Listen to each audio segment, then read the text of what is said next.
en armonía con el cosmos, esperaban el momento más propicio para su medicina, ¿no? Ahí tienes, por ejemplo, la Ayurveda, la Espargiria, que tiene que ver con hacer un trabajo holístico parecido a la medicina china, pero en armonía con el cosmos. O sea, hay momentos propicios para hacer cosas. De la misma manera que yo cuando voy a hacer un taller me busco las influencias más adecuadas, pues los médicos también. Y, vale. A grosso modo, la astrología antigua es mucho más catastrofista que la astrología moderna. La mayoría de libros de astrología antigua, cuando coges las interpretaciones, son muy negativos. Es como, siempre está pasando algo malo.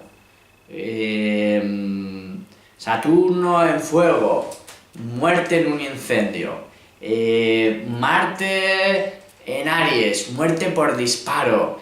Venus en Escorpio, morirás de celos y de enfermedades virulentas. Era una astrología muy fatalista porque era una mentalidad muy fatalista. Pensad que vivían sin luz eléctrica y el pueblo muchas veces pues sin una medicina avanzada.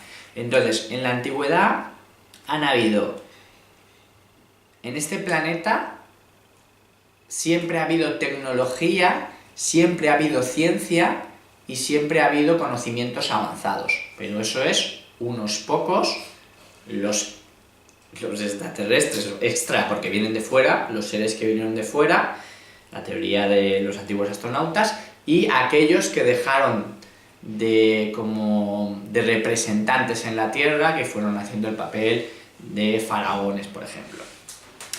Bien, no se puede entender la astrología antigua en profundidad sin entender los templos. Los templos hay que estudiarlos y ver siempre cómo se alinean respecto a los cielos. Cuando hay una ventanita, en tal fecha el rayo de luz de tal estrella entra y en ese momento estamos haciendo una ceremonia para honrar a esa estrella o ese planeta, ¿sabes? Si por ejemplo el 25 de marzo en la ventanita del templo se ve el planeta Marte, pues en esa habitación donde se ve en esa fecha el planeta Marte, en esa habitación, en esa fecha van a hacer un ritual de honrarlo, etc. Trabajan así. Bien,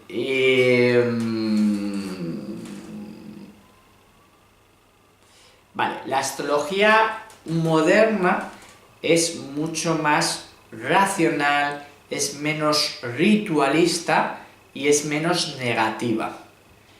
La astrología moderna, por moderna entendemos a partir del siglo XX, ahora estamos en el XXI, se ha vuelto astrología psicológica.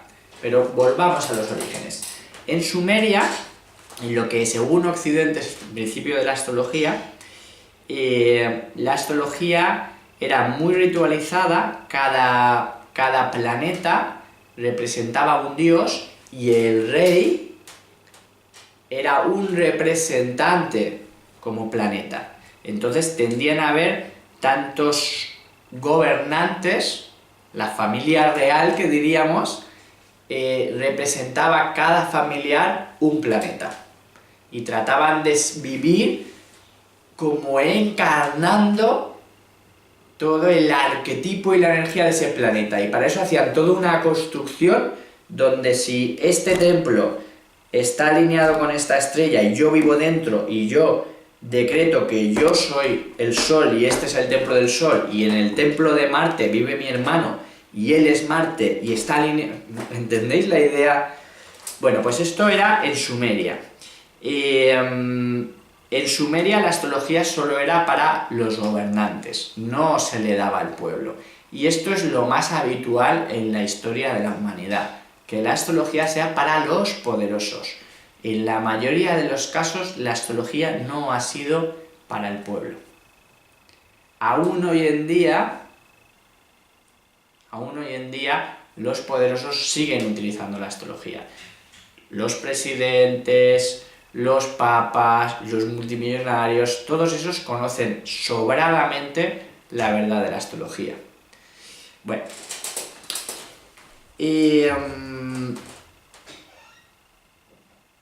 ¿Dónde se desarrolla la astrología moderna que utilizamos? En Grecia. En Grecia se hereda la astrología sumeria y se hace como más formal, más matemática. Se supone que pasan a trabajar más con las casas. Esta astrología es heredada por Roma, donde la astrología se convierte en la ciencia oficial del Estado, es decir, se utiliza esa ciencia, eso no lo he dicho antes, ¿vale? Astrología es el médico, astrología es el sacerdote, astrología es el político, astrología es también la ciencia, o sea, astrología es una ciencia, es la columna vertebral del conocimiento antiguo. Cuando en Roma te dicen que la astrología es la ciencia del Estado, quiere decir que si van a la guerra es porque los cálculos astronómicos que se interpretan astrológicamente dicen que es un momento propicio. Si operan al rey es porque es el momento adecuado. Si recogen la siembra es porque es el momento adecuado. Si convocan el consejo es porque es hoy cuando la luna está mejor alineada y no el viernes cuando estará mal, ¿vale? O sea, rige todas las decisiones del Estado. Y,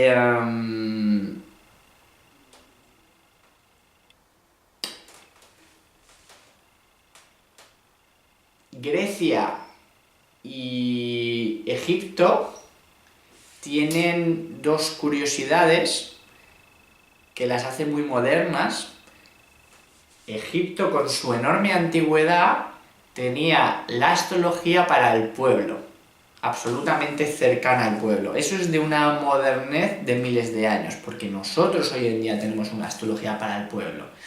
Pero la mayor parte de civilizaciones la astrología la han tenido los poderosos, y sin embargo en Egipto ya estaba accesible a todo el mundo. Bien, tenían una astrología avanzada, aunque la versión oficial de Egipto, según la ciencia oficial, es que los egipcios no tenían grandes conocimientos astronómicos ni matemáticos.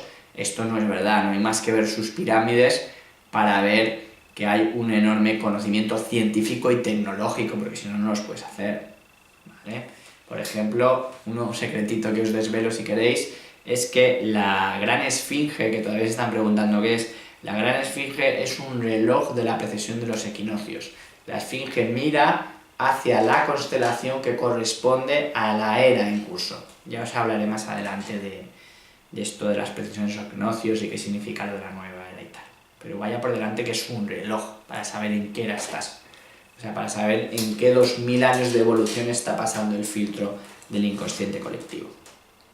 Bien. Si por ejemplo en la astrología griega empiezan a trabajar de una forma más formal, más matemática, un poco menos ritualizada, y se trabaja más con las casas, se trabaja mucho con el horóscopo individual. Otra cosa que distingue la astrología de la mayor parte del planeta y la mayor parte de la astrología antigua de la moderna es que la mayor parte de la astrología antigua tiene mucho más interés en lo colectivo, en lo político, que en la carta individual. Hoy en día casi siempre cuando pensamos en astrología pensamos en mi carta astral, ¿no? Quiero aprender astrología porque quiero saber mi carta astral, la de mi novio y la de mi hermano, ¿no? ¿Qué me va a pasar a mí? Tenemos cartas individuales. Pero la astrología antigua casi siempre es más bien quién va a ganar la guerra, qué va a pasar. Entonces, la única carta individual que de verdad les importaba, por ejemplo a los sumerios, era la carta del rey, y por ende las influencias de la carta del rey se proyectaban sobre el destino de la nación. Porque pensar que este nivel de individualidad y de yo soy importante es fruto de la mentalidad burguesa moderna. Pero antes el pueblo que no era nadie. Mira las religiones antiguas en la India, qué espirituales somos. Pues la mayoría son parias y no tienen derecho a nada. Pues es un poco la mentalidad antigua, que los gobernantes son muy importantes y el resto son adorno, ¿no? Bien, entonces la astrología ha evolucionado hacia dar más importancia al individuo y hacia un enfoque más psicológico y menos predictivo. La astrología antigua no dice nada de los procesos internos. Esto hasta que no llegó al psicoanálisis de Freud y Jung y toda la corriente humanista de Dyer, no existe, ¿vale? Entonces la astrología antigua habla de predicciones de qué va a pasar fuera y con un enfoque más bien de que va a ir mal la cosa. Y la astrología moderna mira más qué está ocurriendo dentro del individuo. Por tanto, está muy conectado al psicoanálisis, a Jung, Freud y todos los personajes que se adentraron en esa corriente. O, por ejemplo, si hablamos de astrólogos, podemos hablar de Arroyo, de Stephen Arroyo, podemos hablar de Liz Green, podemos hablar de Howard Sasporta, de toda la escuela inglesa de psicoastrología moderna. En Inglaterra hay una escuela muy, muy importante. En Estados Unidos hay pues, de las escuelas más importantes de astrología en el mundo moderno. En Alemania también tienen una astrología muy avanzada, incluso astrología científica. En España también somos fuertes en astrología, aunque en este momento está un poco parado, no es el momento en el que está de más auge. Yo estoy intentando, ¿no?, en parte reactivar, ¿no?, la astrología. Bueno, cuando el Imperio Romano cae, la astrología entra en crisis. Cuando, digamos que baja su nivel cultural. En Grecia obviamente se hace muy fuerte, en Egipto muy fuerte, en la India muy fuerte, incluso hoy en día. La astrología maya, súper importante, la astrología china, súper importante, la astrología en Perú, súper importante, en México, súper importante. O sea, hay unos cuantos puntos del planeta donde bajaron las naves espaciales y construyeron sus civilizaciones, donde esas ciencias tienen un impacto muy fuerte. Bien, en la Edad Media, con todo el cristianismo, llega un momento que la religión católica se hace tan fuerte que la Inquisición dice: uy, esto de la astrología no me mola, porque yo no quiero que el pueblo vaya a consultar a un astrólogo, quiero que el pueblo vaya a hablar con el sacerdote. Y entonces los acusan de brujería y empiezan a quemar a todos los astrólogos, con lo cual, durante la Edad Media en el mundo cristiano, el conocimiento astrológico baja mucho, porque si sabes que te juegas la vida y que de verdad te van a quemar, a matar y a torturar, pues dices al final, mira, pues... Entonces baja mucho el conocimiento astrológico. ¿Quién salva el conocimiento astrológico durante la Edad Media? El mundo árabe. El mundo islámico no solo no quemaba y perseguía a los astrólogos, sino que desarrolló toda la astrología griega, la siguió desarrollando y creó las fórmulas matemáticas arábigas. Luego, en el Renacimiento, y gracias a reyes como Alfonso X el Sabio, tradujo buena parte del material de la astrología árabe y creó también las efemérides para que los astrólogos pudieran tener cálculos precisos, porque antes de que tuviéramos tablas de efemérides, piensa que cuando un astrólogo se equivocaba en el cálculo astronómico de un grado, pues igual le fallaba la predicción un año, ¿vale? Quiere decir que un pequeño error matemático en los cálculos puede hacer que tu interpretación se vaya 1 año, 2 años, 3 años. Entonces hacía falta trabajar con precisión astronómica. Hoy en día con los ordenadores pues ya no es un problema, porque te dan cálculos exactos accesibles a cualquier persona. Bien, después de la Edad Media empieza a recuperarse la astrología. Por ejemplo, en el siglo XV se hace muy habitual que empiece a aparecer la figura del astrólogo ya más parecido a la modernidad, es decir, la consulta de un astrólogo al servicio para el pueblo, ¿vale? Como tendríamos en Grecia y como tendríamos en Egipto, 2 paradigmas muy modernos. No en Roma, que había más elitismo, ¿no? En todo caso, tú ibas al templo del planeta a preguntar ahí, pero era como más pomposo, más para arriba, más para los ricos, ¿no?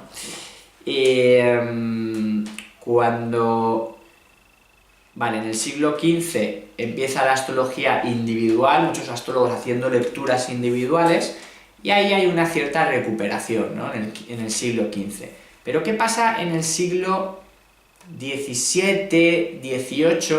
que viene el subidón de la ciencia, del método hipotético-deductivo, el subidón del racionalismo de la Ilustración, y ahí se ataca gravemente la astrología y decae, ¿no? Se considera que no es para gente intelectual, que no es de gente inteligente. Por tanto, en el siglo XVII y XVIII hay una gran decadencia de la astrología.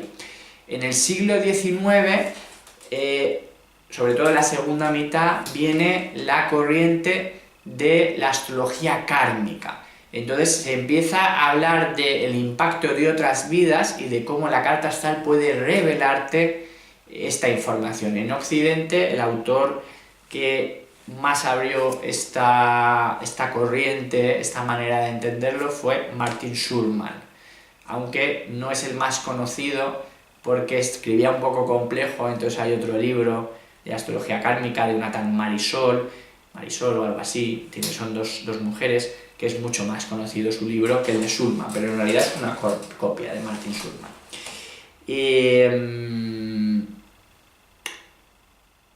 Antes de que llegue el siglo XVIII y XIX, en las universidades, pues en el siglo XI, por ejemplo, estaba muy bien visto. Ser astrólogo era un título universitario, junto a médicos, humanistas, pues Dante, Petrarca. Los humanistas estudiaban astrología, y aquí os digo que incluso hasta el siglo XVII, que se separa la astronomía de la astrología en un edicto en Francia, en 1666, en el Día de la Bestia, en 1666, la bestia, el Día del Diablo, quitan el poder a la astrología. Pensad que la astrología siempre ha ido de la mano de las religiones. ¿Por qué las religiones antiguas son politeístas? Porque los planetas y las estrellas son dioses y están ocultando el conocimiento esotérico de la astrología, que es el verdadero conocimiento espiritual es la astrología. Es un conocimiento muy poderoso que hoy en día se le medio oculta al pueblo. Bueno,